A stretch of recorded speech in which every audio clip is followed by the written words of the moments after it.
All right, welcome to the channel. Got a short little GT350 hack for you.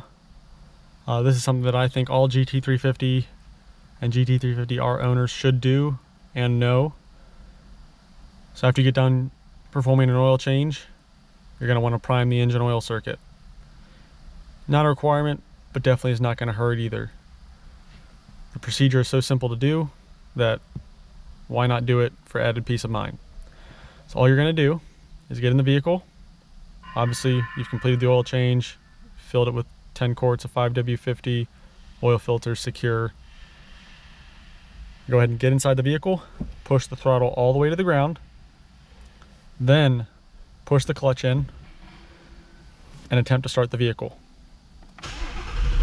The vehicle will crank, but it will not fire, and you're just going to let it do that for about 4 to 5 seconds. It'll auto shut off, and that's it. You can go ahead and let go of the clutch and the gas, and then it's safe to fire up.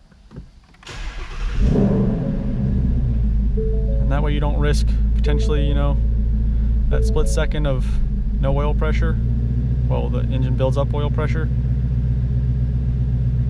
May make a difference down the road. Hope you found this little tip helpful. Please subscribe to the channel for more content. Thanks for watching, and we'll see you on the next one.